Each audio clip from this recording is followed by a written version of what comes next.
Hello friends, இன்னைக்கு ரொம்பவே ஒரு ஹெல்தியான, டேஸ்டியான, எஃபெக்டிவான வெயிட் லாஸ் ரெசிபி தான் பார்க்க போகிறோம். ராகியும் கோதுமையும் வச்சு நல்ல கிறிஸ்பியாக மொறுமொறுன்னு ஒரு தோசை ரெடி பண்ணிடலாம். அரிசி மாவில் நம்ம செஞ்சால் கூட இவ்வளோ மொறுமொறுன்னு தோசை கிடைக்குமா அப்படின்னு டவுட் தான். இன்னைக்கோட ரெசிபிக்கு பவுலில் 1 டம்ளர் ராகி எடுத்திருக்கேன். ராகியில் அதிகப்படியான கால்சியம், அயன், ஃபைபர், புரோட்டீன் இருக்குது.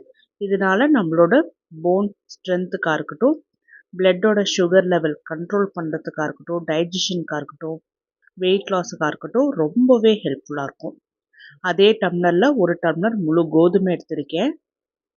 கோதுமையில் அதிகப்படியான fibre, vitamins, minerals, anti oxidants இருக்குது.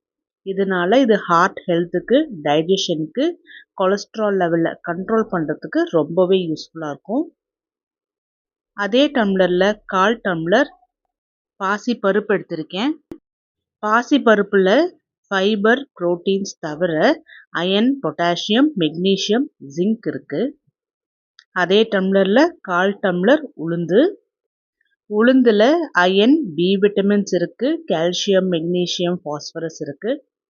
நான் ஏன் இந்த ஹெல்த் பெனிஃபிட்ஸ் எல்லாமே சொல்கிறேன் அப்படின்னா, நம்ம எந்த உணவு சாப்பிட்டாலும் அதில் என்னென்ன ஹெல்த் பெனிஃபிட்ஸ் இருக்குது அப்படின்னு நம்ம தெரிஞ்சு சாப்பிடும்போது, எந்த உணவு எடுத்துக்கிட்டால் என்ன பெனிஃபிட் நமக்கு கிடைக்கும் அப்படிங்கிறது நம்மளுக்கு ஒரு நாலேஜ் கிடைக்கும். அதுக்காக தான்.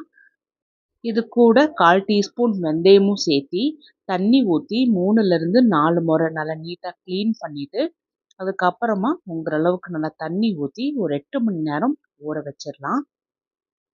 தானியங்கள் பொறுத்த வரைக்கும் எல்லாத்தையும் நல்லா ஊற வச்சு, நல்லா நைஸாக அரைச்சி, புளிக்க வச்சு நம்ம சாப்பிட்டோம்னா, அதில் இருக்கிற பெனிஃபிட்ஸ் எல்லாமே நமக்கு கிடைக்கும். 8 மணி நேரத்துக்கு அப்புறம் எல்லாமே நல்லா ஊறி வந்திருக்கு. இதை தண்ணியிலிருந்து வடித்து எடுத்து மிக்ஸி ஜாருக்கு ட்ரான்ஸ்ஃபர் பண்ணிவிட்டு, தேவையான அளவுக்கு கல்லுப்பும் தண்ணியும் சேர்த்தி நல்லா நைஸாக அரைச்சி எடுத்துகிட்டு வந்துடலாம். சில லேடிஸ்க்கு ப்ரெக்னென்சிக்கு அப்புறம்லாம் ரொம்ப அனீமிக்காக இருப்போம் இல்லையா? அதுக்கெல்லாம் இது போல் உணவு நம்ம சாப்பிட்டுட்டு வந்தோம்னா இயற்கையான முறையில் நம்ம இரத்த சோகையை இல்லாமல் போகலாம். இப்போ 8 மணி நேரம் ஆயிடுச்சு. நல்லா புளிக்க வச்சாச்சு. மாவு பாருங்கள் எந்த அளவுக்கு நல்லா புளிச்சு வந்திருக்குன்னு. இதை ஒரு முறை நல்லா கலந்துட்டுக்கலாம். ஏன்னா மாவோட பதம் கரெக்டாக இருந்ததுன்னா தண்ணி சேர்க்க வேண்டிய அவசியம் இல்லை. ரொம்ப கெட்டியாக இருந்ததுன்னா மட்டும் தண்ணி சேர்த்தா போதும். மாவு தோசை ஊற்றுறதுக்கு கரெக்டான பதத்தில் இருக்கிறதுனால எக்ஸ்ட்ராவாக தண்ணி எதுவும் சேர்த்த வேண்டிய அவசியம் இல்லை. தோசைக்கு நல்ல ஒரு காரசாரமான சட்னி ரெடி பண்ணிடலாம்.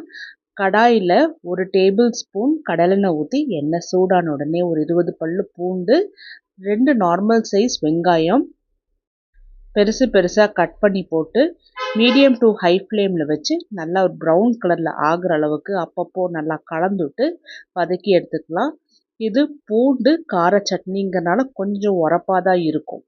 ஸோ உங்களோட காரத்துக்கு ஏற்ற மாதிரி நீங்கள் அட்ஜஸ்ட் பண்ணிக்கணும். ஏன்னா வெயிட் லாஸ் பண்ணும்போது ரொம்ப சப்புன்னு சாப்பிட்டாலும் ஒரு மாதிரியாக இருக்கும். கொஞ்சம் காரசாரமாக உரப்பாக சாப்பிடும்போது ரொம்ப பசி எடுக்காமல் அந்த நல்ல ஒரு ஃபில்லிங்கான ஒரு ஃபீலிங் இருக்கும். காரத்துக்காக அதே கடாயில் நான் ஒரு 5 வரமிளகா போட்டு இதையும் நல்லா மொறுமொறுன்னு வறுத்து எடுத்திருக்கேன். அதே கடாயில் கொஞ்சமாக ஃபஸ்ட்டு ஊற்றின எண்ணெயே தான் மீதி இருக்குது. அதில் ஒரு சின்ன துண்டு புளியும் சேர்த்து இதையும் நல்லாவே அந்த இருக்கிற எண்ணெயிலே வதக்கி எடுத்துட்டு மிக்ஸி ஜாருக்கு போட்டுட்டு, இது கொஞ்சமாக ஆறுனதுக்கு அப்புறமா தேவையான அளவுக்கு கல்லுப்பும் போட்டு நல்லா அரைச்சி எடுத்துகிட்டு வந்துடலாம். இப்போ நம்ம சேர்த்திருக்கிற இன்க்ரீடியன்ட்ஸ் எல்லாமே உங்களுக்கு தெரியும். எல்லாமே கொஞ்சம் நல்லா உரப்பாக இருக்கக்கூடிய ஐட்டம்ஸ் தான். இதை நான் தண்ணி சேர்த்தாமல் அரைச்சி எடுத்துகிட்டு வந்து கலந்தெடுத்து வச்சுருக்கேன். கொஞ்சம் கெட்டியாக இருந்தால் நல்லாயிருக்கும் அப்படின்னு. தோசை தவா கொஞ்சமாக சூடானதுக்கு அப்புறமா ஒரு குழிக்கரண்டி அளவுக்கு மாவு எடுத்து நல்லா மெல்லிசாக நான் தேய்ச்சி எடுத்துக்க போகிறேன்.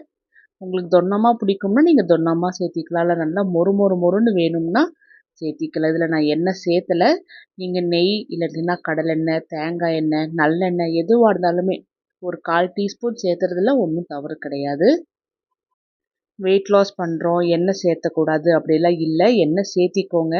அப்போ தான் நம்ம ஸ்கின் ட்ரை ஆகாமல் பளபளன்னு இருக்கும். அதுவும் ஒரு அட்வான்டேஜ் தான். இல்லைன்னா ரொம்ப ட்ரை ஆட்டம் ஆகிடும். நான் வந்து இன்னைக்கு 2 தோசை செஞ்சு எடுத்திருக்கேன். நல்லா மொறுமொறுன்னு போட்டு எடுத்திருக்கேன். இது கூட நான் ரெடி பண்ணி வச்சிருந்த நல்ல ஒரு உரப்பான ஒரு கார சட்னி தான் நான் போட்டு சாப்பிட போறேன். இதே ரேஷியோல நீங்களும் தோசை செஞ்சு சாப்பிட்டு பாருங்க. ரொம்ப டேஸ்டியா இருக்கும். ஸோ இது வெயிட் லாஸ் பண்றவங்க, வெயிட் மேனேஜ் பண்றவங்க, சுகர் இருக்கிறவங்களுக்குலாம் ரொம்பவே யூஸ்ஃபுல்லா இருக்கும். ஏன்னா அரிசி சேர்க்காம நம்ம செஞ்சிருக்கோம். ஸோ ட்ரை பண்ணி பார்த்துட்டு சொல்லுங்க.